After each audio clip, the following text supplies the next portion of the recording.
अस्सलाम वालेकुम and welcome class. मैं आपका टीचर मोहम्मद बिलाल। स्टूडेंट्स, जैसा कि आपको मालूम है कि हमने एक्सरसाइज 1.1 स्टार्ट की थी और वो कंप्लीट कर ली थी। जैसा कि आपको मालूम है कि हमने 9th क्लास का जो न्यू सिलेबस आया था वो डिस्कस करना स्टार्ट किया था, तो उसमें हमने अपनी एक एक्सरसाइज कंप्लीट कर ली थी।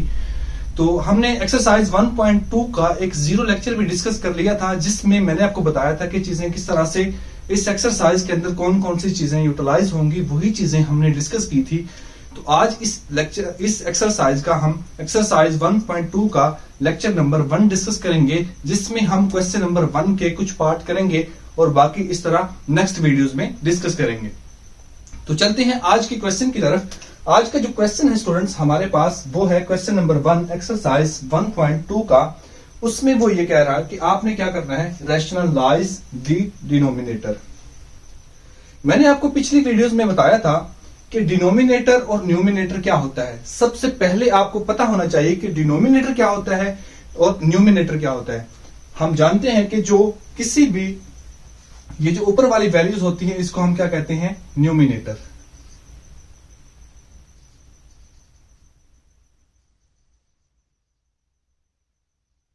ये जो आपके पास नीचे वाली वैल्यूज होती है इसको हम बोलते हैं डिनोमिनेटर।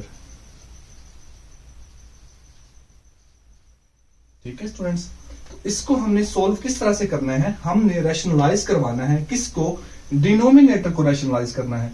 ये आपने इस बात का ख्याल रखना है कि आपने रैशनलाइज जो करवाना है वो सिर्फ डिनोमिनेटर को करवाना है, ना कि आपने न्यूमिनेटर को करवाना है। अगर आप न्यूमिनेटर को रैशनलाइज करवाएंगे तो ये क्वेश्चन गलत साबित होगा।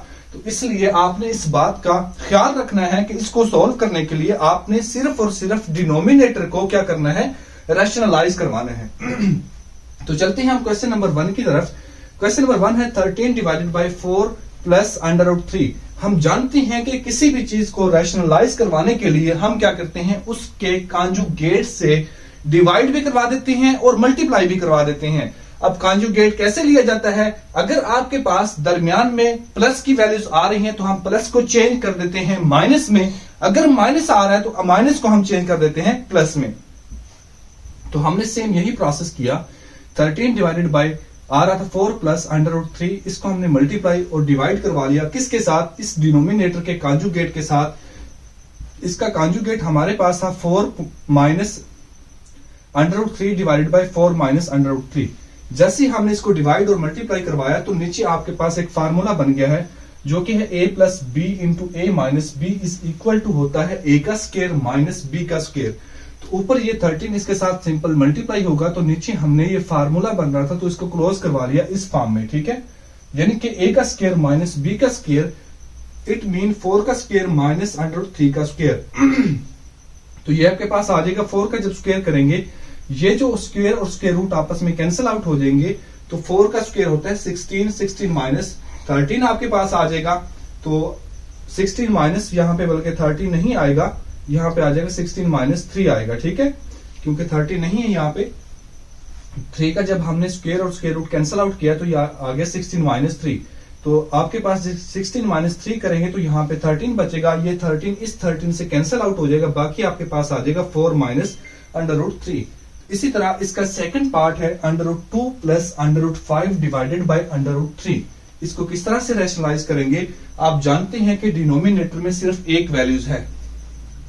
जब डिनोमिनेटर में एक वैल्यू हो तो उसको हम उसका कॉन्जुगेट नहीं लेते, बल्कि उसी के साथ डिवाइड और मल्टीप्लाई करवा देते हैं। हमने भी ऐसा ही किया है, उसी को साथ जो नीचे आ रही थी डिनोमिनेटर में वैल्यू, डिवाइड भी करवा लिया है और मल्टीप्लाई भी करवा लिया है। तो सेम ऐसा ही किया, जब ये इसके साथ मल्टीप्लाई होगा तो ये सेम इसके साथ मल्टीप्लाई हो रहा है। तो इनको जब आपस में मल्टीप्लाई करवाएंगे तो इसका √3 का स्क्वायर बन जाएगा।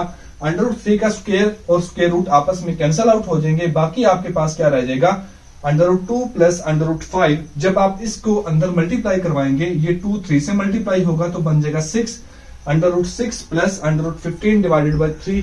यही इसका आंसर है। आगे है पार्ट नंबर 3 है इस क्वेश्चन का। पार्ट नंबर 3 भी बिल्कुल सेम है। इसके भी डिनोमिनेटर में एक ही वैल्यूज आ रही हैं। जब एक ही वैल्यू हो तो उसका उसी से हम डिवाइड भी करवाते हैं और मल्टीप्लाई भी करवाते हैं। इसी तरह हमने इसी से डिवाइड भी करवा लिया और मल्टीप्लाई भी करवा लिया। तो ये 5 इसके साथ मल्टीप्लाई हो जाएगा। ये जब आपस में मल्टीप्लाई होंगे तो ये स्क्वायर बन जाएगा, स्क्वायर और स्क्वायर रूट आपस में कैंसिल आउट। तो ऊपर वाला जो 5 है वो इसके साथ मल्टीप्लाई हो जाएगा, तो नीचे 5 आ जाएगा, क्योंकि ये स्क्वायर और स्क्वायर रूट कैंसिल आउट हो रहे हैं। तो ये 5 जब इस 2 से मल्टीप्लाई होगा तो अंडर रूट 10 बन जाएगा, और 1 से मल्टीप्लाई होगा तो अंडर रूट 5 बन जाएगा। ठीक है, आगे question number 4, 6 minus 4 under root 2। नीचे क्या है, 6 प्लस 4 अंडर रूट 2। अब देखें, क्वेश्चन जब हमने स्टार्ट किया था हमने ये देखा था कि आपने क्या करना है, जो डिनोमिनेटर में वैल्यूज हैं उन्हीं को रैशनलाइज करवाना है। अब क्या करेंगे, जो डिनोमिनेटर में वैल्यू है इसका कंजुगेट लेके हम डिवाइड भी करवा देंगे और मल्टीप्लाई भी करवा देंगे। इसी तरह हमने क्या करवाया, इसे डिवाइड भी करवा दिया और मल्टीप्लाई भी करवा दिया। अब देखें, अगर दरमियान में एक जैसे साइन आ रहे हैं तो उस कंप्लीट का होल का स्क्वायर बन जाता है, और अगर डिफरेंट आ रहे हैं तो आपके पास यही वाला फार्मूला बन जाता है, a plus B into A minus B is equal to A का स्क्वायर माइनस बी का स्क्वायर। ठीक है, तो हमने क्या किया, इन दोनों को क्लोज करवा के इसका स्क्वायर ले लिया, 6 माइनस 4 अंडर रूट 2 का स्क्वायर। ठीक है, तो यही फार्मूला फिर हमने ओपन कर लिया, a का स्क्वायर यानी कि 6 का स्क्वायर प्लस b का स्क्वायर यानी कि 4 अंडर रूट 2 का स्क्वायर माइनस 2ab, जैसे 6 इंटू 4 इंटू अंडर रूट 2 आ गया। ठीक है, तो नीचे जब 6 का स्क्वायर लेंगे तो ये होता है 36। यहां पे जब 2 इसका जब स्क्वायर लेंगे 4 से मल्टीप्लाई होगा तो 16 आ जाएगा। ये जो स्क्वायर और स्क्वायर रूट है ये आपस में कैंसल आउट हो जाएंगे, तो आपके पास बाकी आ जाएगा ये 16 इस 2 से मल्टीप्लाई हो जाएगा 36 माइनस 32।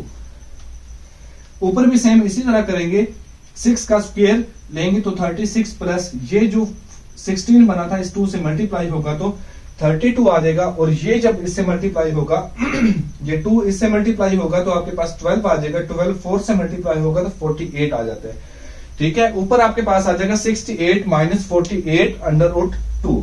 इसमें से आपके पास 4 कॉमन आ रहा है तो 4 को कॉमन ले लेंगे, जैसे ही 4 को कॉमन लेंगे यहाँ पे आपके पास आ जाएगा 17 माइनस 12 अंडर रूट 2। ये 4 इस 4 से कैंसल आउट, तो आपके पास आ जाएगा 17 माइनस 12 अंडर रूट 2। आज का लेक्चर हम यहीं पे खत्म करते हैं। नेक्स्ट लेक्चर में हम इंशाअल्लाह अजीज इसी क्वेश्चन का पार्ट नंबर 5 से स्टार्ट करेंगे। तो उम्मीद है कि चीजें आपको समझ आ रही होगी। अगर फिर भी आपको कोई भी क्वेश्चन समझ ना आ रहा हो, कोई भी ऐसा क्वेश्चन जो आपको लगे कि ये बहुत मुश्किल है, आपको एक बार समझाने से समझ नहीं आई चीजें, तो आप मुझसे कमेंट करके पूछ सकते हैं। मैं इंशाल्लाह अपनी पूरी कोशिश करूंगा आपको समझाने की। तो इंशाल्लाह मिलते हैं नेक्स्ट वीडियो में, तब तक के लिए अल्लाह हाफिज। खुदा आप सबको सलामत रखे, बेहद खुश रखे, अपने और अपने घर वालों का ख्याल रखिए। वस्सलाम।